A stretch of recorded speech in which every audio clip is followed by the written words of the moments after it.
Okay lads, worksheet 5. So let's look at the answers and how you would do it. So the first one is about a circle. I'll draw it out.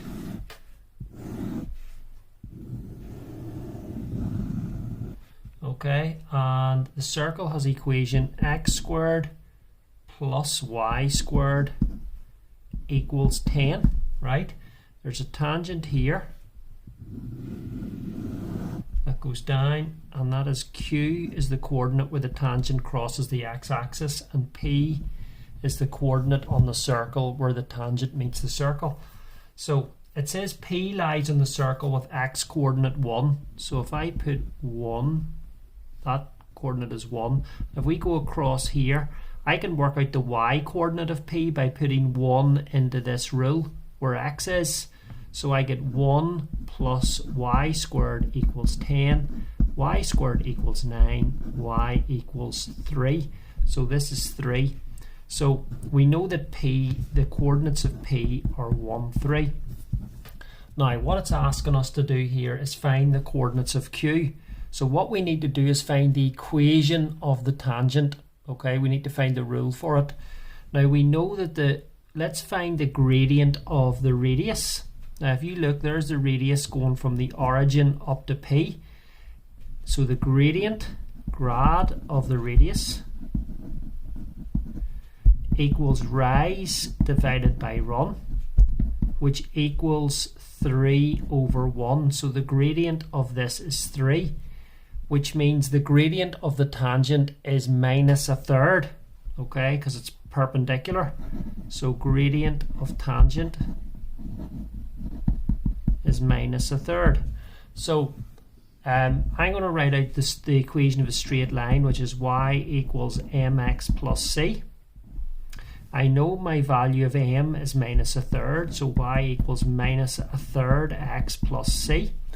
I can put in my coordinate of 1, 3 in order to get c, where x is 1 and y is 3. So you end up with 3 equals minus a third plus c, so c equals 3 and a third, which is 10 over 3. So the equation of the tangent is y equals minus a third x plus 10 over 3. Now what it's asking you to work out for 5 marks is this coordinate q. That is where the tangent meets the x-axis. X-axis, right? That's where the tangent meets the x-axis. And that would be where you put y equal to 0 into this rule, because this is the equation of the tangent and the point q has a y coordinate of 0. So if you put y equals 0, you need to solve 0 equals minus a third x plus 10 over 3 times 3 by 3, and you get 0 equals minus x plus 10. So x is equal to 10. So the coordinates of q are going to be 10, 0.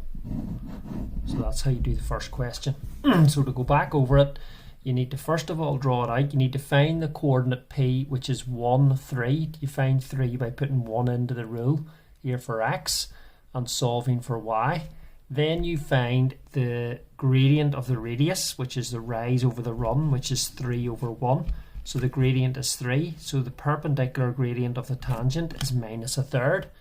You then use y equals mx plus c, where m is minus a third, and you use the point 1, 3. And I worked out that c was 3 and a third, which is 10 over 3. There in the box is the equation of the tangent.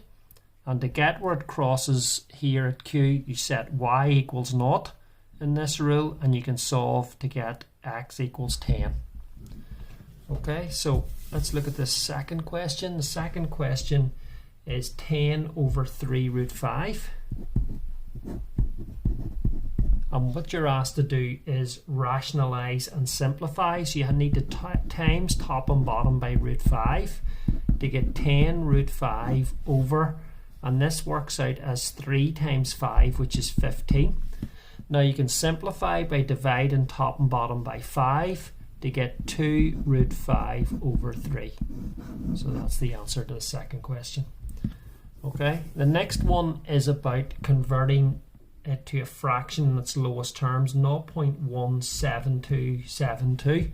So let x equal to 0.1727272 recurring times by 100, because it's 2 digits recurring, and you get 17.2727272.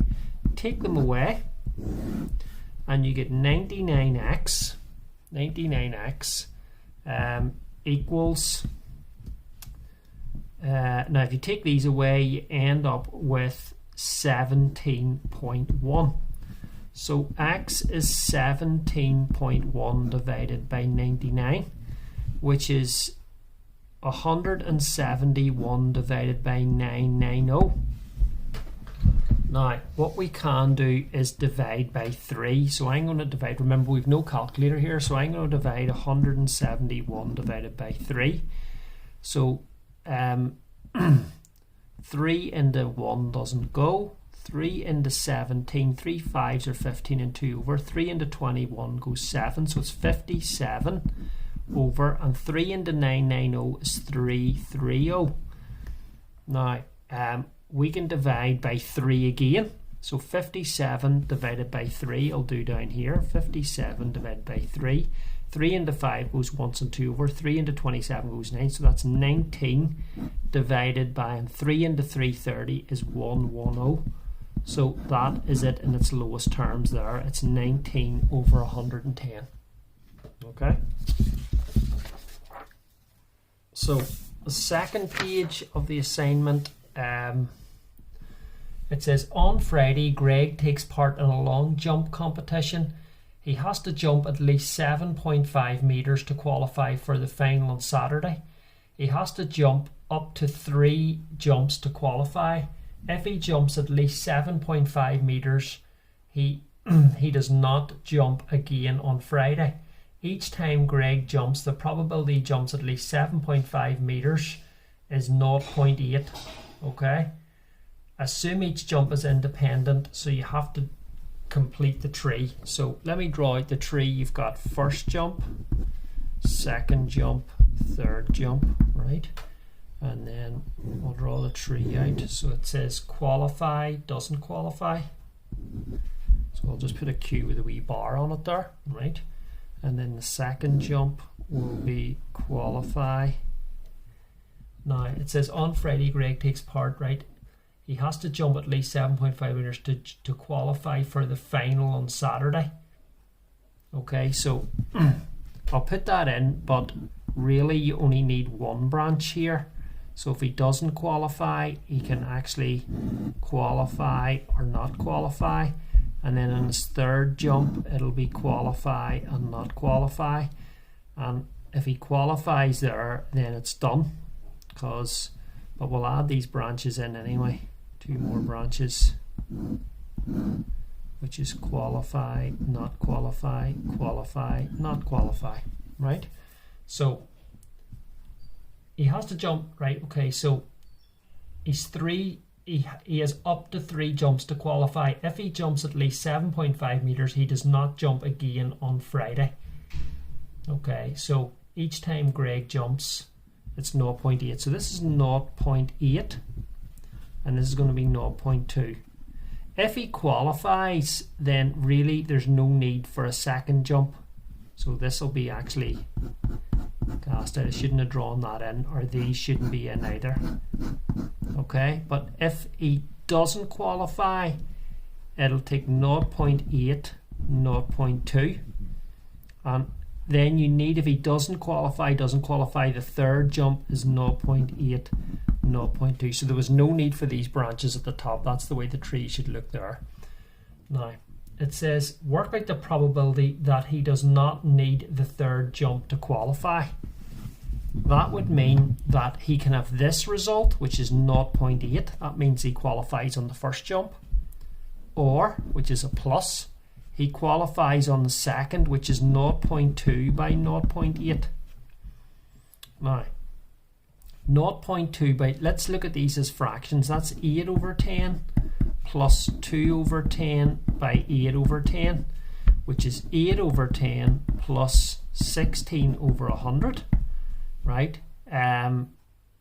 So that is 80 over 100 plus 16 over 100, which is 96 over 100. So it's 0.96 is the answer I get for that. So the tree, you actually don't need to add these branches in up here, because if he qualifies in the first jump, it stops there. Okay.